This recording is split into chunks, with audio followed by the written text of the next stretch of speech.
Hi, my name is Professor Nikos Papastergiadis from the Research Unit in Public Cultures at the University of Melbourne. On behalf of my dear colleague Scott McQuire and good friend John Hutnick, I want to say I'm very, very honoured to be part of this event, and I really appreciate all the support and efforts that have been put into making it possible, in particular to all the hard work that John Hutnick has done to this end. I'm giving a lecture this day, and I apologize that I won't be there in person to participate in the conversations and stimulus of the feedback and engagement with everyone. But I hope this little contribution from me is of some value nevertheless. The lecture is called The Cosmos in Cosmopolitanism, a New Approach on Aesthetics and Politics. In the 1990s, the globalization of the world was optimistically seen as facilitating cosmopolitanism. At first, two concepts, globalization and cosmopolitanism, were seen as being intertwined. As societies became more economically interdependent, new transnational agencies were exerting greater legal and political influence, and as the mobility of people and ideas intensified, it was assumed that the frameworks for prosperity, security, and understanding would widen. Ulrich Beck summed up this transformation by noting the increasing cosmopolitanization of society. Yet for Beck, there was an assumption that the cosmopolitan encounter with difference would spur creative innovation rather than be subsumed by the grip of fixed global standards. While it was noted that globalization would spread thin layers of uniformity and narrow measures for exchange, it was expected that cosmopolitanism would stimulate vibrancy and open new horizons for equality. It was also hoped that the dynamism of difference in cosmopolitanism would ultimately triumph over the neutralizing logics of globalization. Well, that optimism was short-lived. The alignment between globalizing forces and cosmopolitan values did not occur. The tracks have not only failed to converge, but they've increasingly moved in contrasting directions. Globalization has neither produced social harmony nor underpinned the integration of a new social order. Global trade has increased, but inequality has also spiked. As Yanis Varoufakis argues, the concentration of wealth and power by the new digital oligarchs has no parallel in either the history of colonial slave trading nor the boom years of industrial development. He insists that it can only be compared to the pyramid structure of feudalism. Amidst this phase of deepening inequality, we've experienced further contradictions. Transnational agencies have proliferated, but the withdrawal into neo-nationalist populism and religious fundamentalism has only gained greater ascendancy. The rhetoric to decolonize culture has been prominent in the art world, but the complaint by artists that engagement floats on thin layers of understanding, this still resounds. The promise of a common standard of modular units and fixed measures sought to loosen all the barriers of exchange and promotes shared terms for defining value and in general facilitate trust. However, the pursuit of standardization, consistency and transparency has only come at a cost. It has had a profound lubricative function in commerce, which in turn has inspired a profound backlash in politics. And in everyday sociality, resentment has risen against the sense of suffocating homogenization. The shape of the world after a few decades of globalization is therefore neither a flat world with greater equality nor a more integrated world that can address the issues that defy borders. The militarization of national borders, the uneven interdependencies in economic exchange, the loosening of attachments associated with the spread of thin and ephemeral cultural signs, the hoarding of wealth and intensifying in disparities in well-being, The dumping of toxic waste in ghettos and the segregation of the rich in guarded enclaves has meant that the world has moved towards a dystopian tipping point. This world is not smooth, soft, and seamless. It feels more jagged, precarious, and capricious. Not only is the benefit of the new concentrated in the benefit of the new is concentrated in the hands of the few, but it also feels as if the old bad habits are being disguised with superficial glosses. Globalization is now increasingly associated with conflict, exploitation, and greed. In a globalizing world, the signs of the good life are more visible than ever, but the path to it is surrounded by fortified walls, zones of detention, dark holes, and obscure operating systems.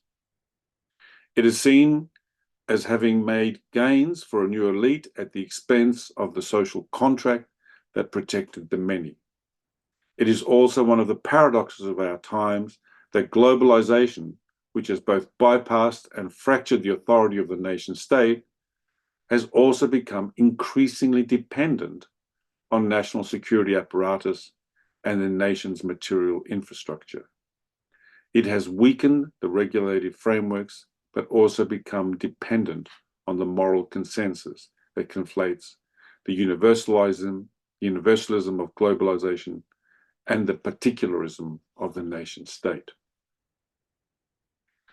A new moral order is injected into this contradictory political structure. The nation state secures its viability by insisting that it is the only force capable of restraining unfettered globalization. The progression of globalization is in turn still dependent on ideological support and parasitic upon the material infrastructure of the nation state. The rhetoric of national sovereignty and global transcendence both cloak a reality of interdependence. Global forces draw on the moorings of the nations. The global machine would stutter and halt without the adoption of national roads, ports, channels, terminals, and bands of airwaves. Coterminously, claims of national autonomy are only meaningful when set against and set alongside complementary and contrapuntal transnational networks. However, the current disequilibria between the nation state and globalization are demanding a rethink of the interplay between the part and the general. Both the autonomy of nations and the general processes of globalization have become intertwined in a new dynamic of necessity and disavowal. Globalization could only function if the logistics of standardization and integration stimulated trade. The traffic of goods is nevertheless dependent on an ambient ideology, one that concurs with national self-interest without being captured by the nation's demands. However, it also promised to engineer a new kind of society of harmony and prosperity. It was meant to lift people out of poverty and reduce fear of difference. This harmonization of the world has not occurred. New polarities have surfaced, walls have shifted, and enclaves of power have been reconfigured. In this transition, the old national structures are being refitted to serve new global demands. And to some extent, the reverse is also true. The nation needs to be part of the global process, but the globalization also needs state support. Globalization slowly weakens national regulative frameworks, but also draws on consensus and infrastructure generated by the state. By what means will globalization be tempered? And big tech companies seem to be oblivious to the use of force or reason. They are indifferent to the appeals of the state and scoff the threats of labor unions. They revel in the fact that they can move fast and break things and then offer joking apologies. They don't only mock norms and customs, but see these standards and values as obsolete barriers. In this new political realism, cosmopolitanism is increasingly pincered. In the second part, which we'll come to in a moment, I'll ask the question, what are the political consequences when globalization and cosmopolitanism diverge? Back in a second.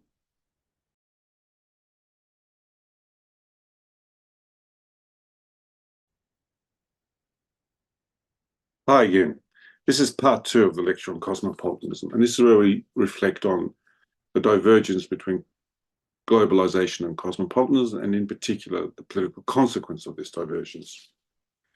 What I'm arguing is that this divergence stokes the flames for neo-nationalism, giving succor to the far right and demanding the centre-left contract their vision. The status of the nation-state is thus reclaimed as a spiritual and visceral organ for the far right, and as the last mechanism for securing services and protecting rights by the centre-left. These tensions between globalization and the nation-state have further complicated the understanding of cosmopolitanism. It has undermined the prior philosophical view that the nation-state was a transitional phase between feudalism and cosmopolitanism. The progression to a post-nation state seems less likely now than it did a few years ago. Despite the growing mixture of peoples and the increasing porosity of borders, there has not been a matching level of commitment towards cosmopolitanism. Even the benign concept of multiculturalism has been either diminished in settlers states like Australia or Canada, or dispensed with by leaders in Western Europe. Liberals often promote the value of pluralism, but this is done in a rather disingenuous manner. They proclaim an openness to dialogue as long as a liberal democratic principle frames the procedure. Thus, the putative neutrality of the platform for dialogue is actually embedded in an etiquette that is limited to a specific cultural world. The opening to the difference is thus limited to a particular context, which becomes an unsaid universalism. The reclamation of the nation-state sends a mixed message for the realization of cosmopolitanism. On the one hand, neo-nationalists are eager to pronounce the death of cosmopolitanism. On the other hand, liberals are elevating the nation-state as the only viable platform from and within which a contracted cosmopolitanism can be achieved. In paradoxical terms, the nation-state is summoned as the force which can quash and retain cosmopolitanism. The neo-nationalists dismiss cosmopolitanism as misguided philosophy, filled with hollow ideals, while the liberals insist that some cosmopolitan values can be attained as long as they are grounded within national institutions. In both cases, the topos of the nation is both primary and essential for framing the world. How do we critique this conundrum? The most common approach is either to expose the inequities and deficits of globalization or stress and test the resilience of the nation state. Such approaches keep the framework of realism well grounded. It remains in a topos that is familiar to and well suited for both globalization and the state. Kant and the modern and contemporary philosopher Jacques Derrida insisted that philosophy is not exempted from realism, and that in good intentions were never enough. Kant explicitly rejected the abstract proclamation of solidarity, or what he called philanthropic cosmopolitanism. Following on this vein, Derrida also derided philosophers who glorified the virtue of equality and were content with pious claims about cosmopolitanism. He preferred to inject himself in the gritty field of geopolitics, world finance, and transnational media platforms. However, in the effort to avoid hollow platitudes, there was a risk of throwing out the baby with the bathwater. Neither Kant nor Derrida ever addressed the role of artists and aesthesis in their account of cosmopolitanism. They were so determined to ground cosmopolitanism in an expanded notion of the polis that they not only put aside the question of developing a new cosmology for a globalizing world, but they even overlook the way artists both engaged with the polis and insisted on soaring all the way to the cosmos. Hence, the moral philosophy debates on cosmopolitanism stayed firmly within the realm of the normative, rethinking imperatives, moral imperatives, redefining legal and political institutions, and highlighting hybrid cultural practices. The aesthetic and creative realm of sensing connections from the micro details of everyday life to the sublime spheres of the cosmos were both put to the side. Could the normative and aesthetic perspectives on cosmopolitanism ever find a bridge? In the secular and modern epoch, it seems that the aesthetic perspective that had been siphoned down to the specialized domain of the artistic or abstracted into a nebulous form of spirituality. Aesthetic cosmopolitanism is thus separated from realism. A cleavage has been inserted. The separation of these perspectives has been underpinned by an assumption that asocial sociality is primary and fundamental to human nature. The realism that underpins normative cosmopolitanism rests on the untested beliefs that the natural disposition is towards conflict and domination. Without the normative codes, practices, and institutions, the death drive of Thanatos would demolish all in its path. Moral codes, moral customs, moral laws, and the police, after all, is what that keeps us from destroying each other. And without the tempering role of the nation or the national structures, the impending force of globalization would totally steamroll the earth into a flat and lifeless entity. Normative cosmopolitanism stands as a defense, supposedly, against the destructive forces that are here to unleash globalization. Human rights, federated government systems are all promoted by moral philosophers as the most important defensive reaction against this urge that humans have in them to act with impunity. However, moral philosophers go one step further. They also argue that the capacity to translate human right from formal category into a substantive experience is dependent on agency having the power to regulate the conduct of flows across territory. Rights need agencies that have a power over people within a particular territory. Thus, rights are grounded upon a territory, a nomos. From this perspective, cosmopolitanism needs to be secured by the work of morality and politics. Cosmopolitanism cannot exist in and of itself. It must be grounded in political institutions and surrounded by a moral framework.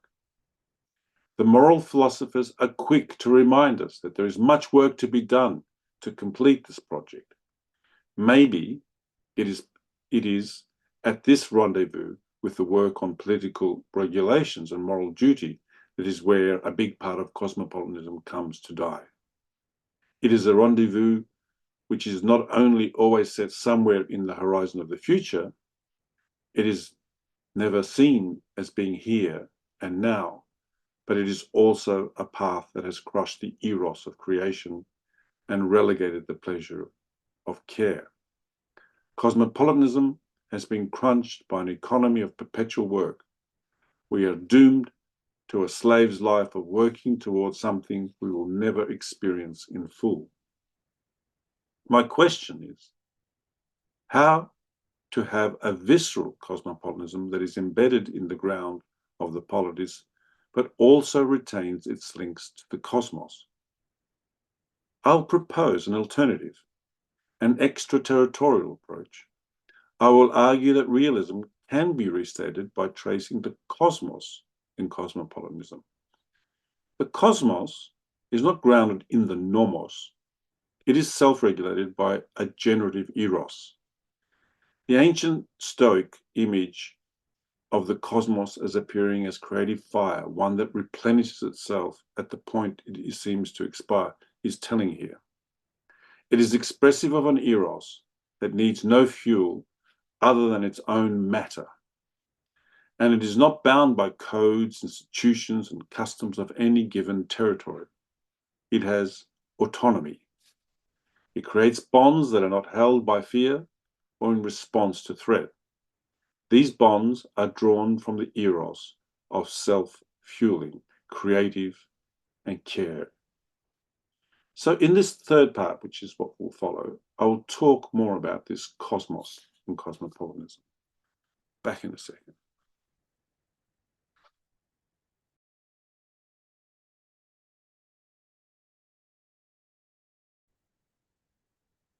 Welcome back to part 3 of this lecture. Here I'm talking about the cosmos and cosmopolitanism.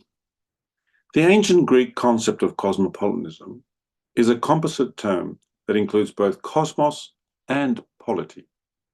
In antiquity, and for many scholars until modernity, the term cosmos did not just refer to the terrestrial world, it also referred to the celestial zone of the cosmos, where logos and creative fire resided, as well as the activity of making a space or using art to attract another person. Hence the term cosmetic comes from cosmos. Attunement to the cosmos was the vitality, the crucial link and spark for creativity. The Stoics speculated that the cosmos was a celestial sphere that separated the earth from the infinite universe. They imagined the sphere of the cosmos as a creative fire. This self-regenerative and thrusting fire, or that what they called ekpyrosis, was the opposite of a placid lake. This otherworldly vision of cosmopolitanism has fallen out of view.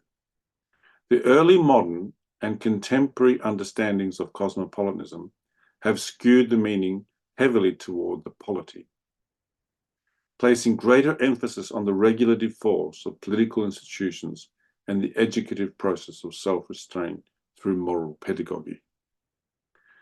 The scope of meaning of the first term was thus radically truncated. I seek to reverse the emphasis of meaning from polity back to cosmos, to switch our attention from the policing functions of cosmopolitanism to tame the brutal nature within the human and controlling the aggressive competition between states, to the eros and creative transhuman aesthetics and the relational wonder in the cosmos. This idealism is the opposite to the realism of grounding cosmopolitanism in rights and values within binding laws and institutions. I am therefore going against the grain of moral and political philosophy, which presumes the primacy of asocial sociality and mobilizes defensive codes against the innate tendency for destruction. However, let me stress that such an idealism is not unaware of the capacities and legacies of violence in human nature. To deny this history would be a display of pathological naivety. My point is not to substitute the history of destructive impulses with a promise for compassionate sentiments. Such piety is pointless. Yet, to privilege violence over eros, or even assume that one has primacy over the other, is in my view an equally sclerotic and distorted perspective.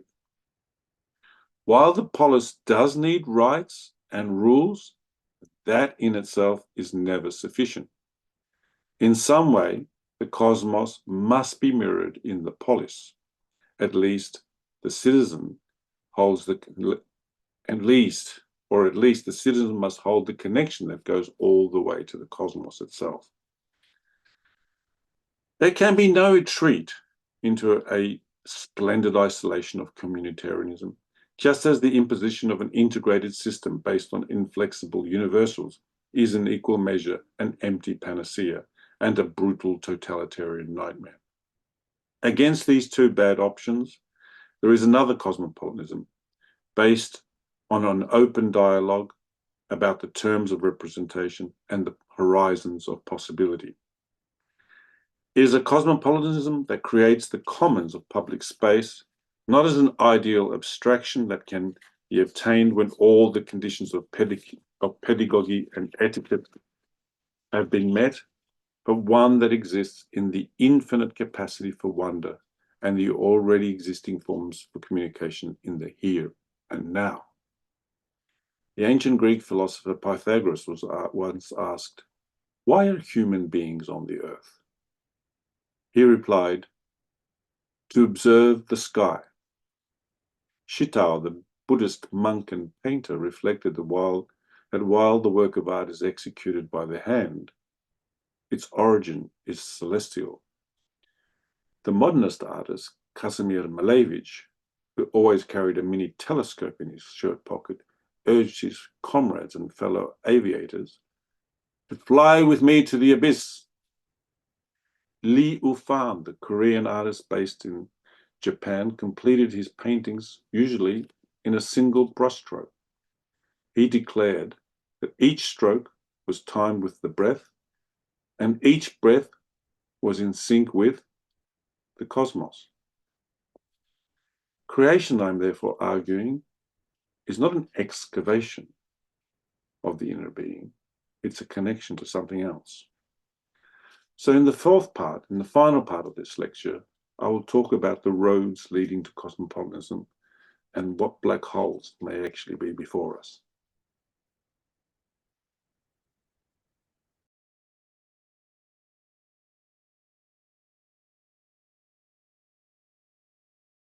We're now approaching the final part of this lecture. Here I talk about the path to cosmopolitanism. Now, it's a commonplace complaint, most exquisitely expressed by the author H.G. Wells, that the ideals of cosmopolitanism are not extinguished. Just because we can't find a city that is built in the name of cosmopolitanism does not mean it was never there or it has never existed.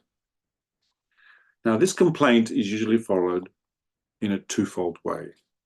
On the one hand, there's a common dismissal that cosmopolitanism is just a myth, a story that humans love to tell each other but are incapable of living up to. It is thus set apart from reality, suspended from the realm of the fairy tale. On the other hand, cosmopolitanism is presented as the worthiest of all human endeavors. And while no one has ever reached this destination, important steps have occurred and the goal is almost within reach. Realization is therefore not dismissed as impossible. It is simply a matter of concerted human effort aligning itself with the providential direction of history. Kant was the most famous, Immanuel Kant, the great Enlightenment German philosopher, was the most famous proponent of the viewpoint that cosmopolitanism marked the ultimate destiny of human history. He not only stressed the role of moral pedagogy and the guiding influence of rational political institutions, but he also believed that the progression from primitive tribalism to feudalism and the emergence of the nationalism in his lifetime, as it was expressive of the historical tendency towards a cosmopolitan world order. In short, Kant argued that the development of a cosmopolitanism presupposed the agency of a free citizen. The citizen was superior to the members of tribes and vassal subjects. By Kant's definition, a citizen not only had the rights of a specific place, but also the faculty of judgment that could extend across boundaries. Only when all the states granted their citizens true freedom could the states of the world come together in a cosmopolitan order.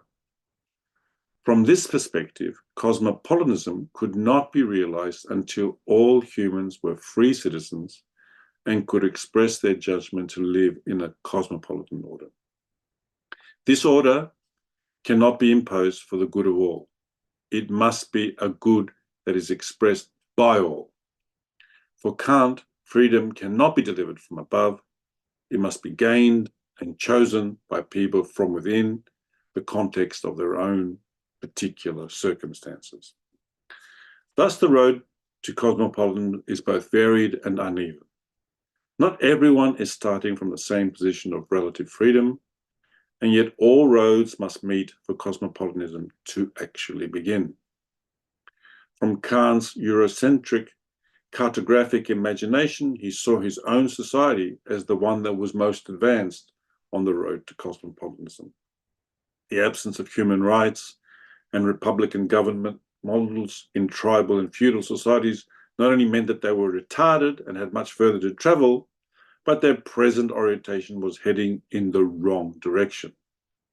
How could the people in these societies ever reorient themselves, let alone catch up with Kant? Now, if Kant did not believe that freedom could be imposed and must evolve through its own historical trajectory, then this posed a convergence problem. And it also meant that the societies that were ripe for a cosmopolitan order must be stuck in stasis. They must wait for the others to reach the starting point. Or else, if everyone is continuously moving from their own different positions, then there is no possibility of a shared meeting point from which cosmopolitanism can actually begin.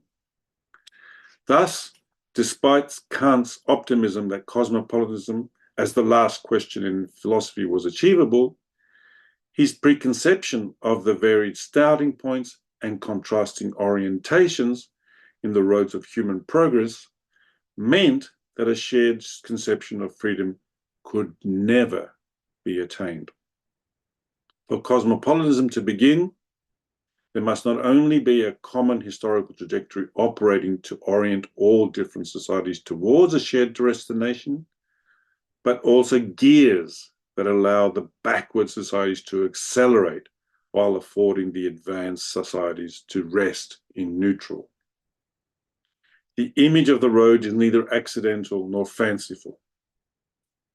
It is at the core of all modern thinking and even more significant in teleological philosophy.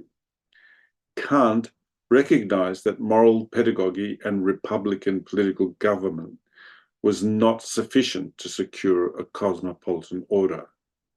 It was also dependent on providentialism, a force in history that moved forward toward a common destination.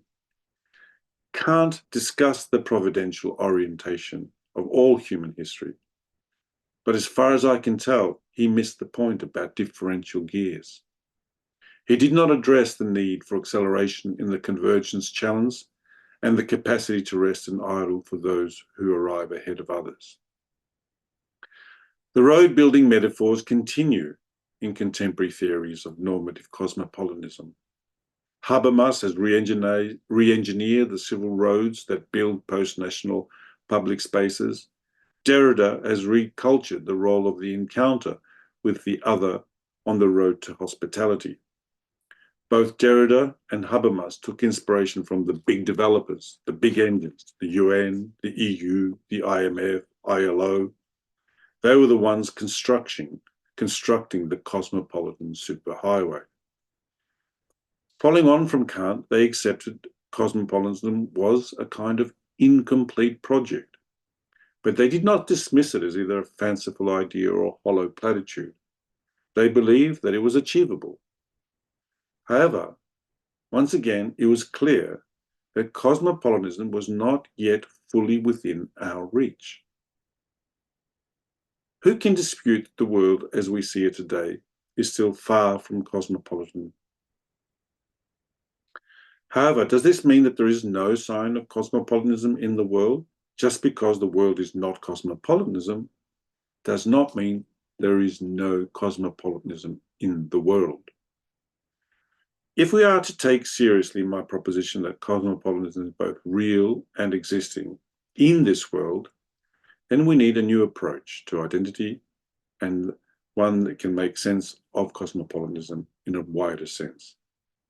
Let us start, therefore, as I end, from the micro instances of the examples in the previous section of artists and the aesthetic claims of belonging all the way to the cosmos. Thank you, and wishing you all the best. Nikos.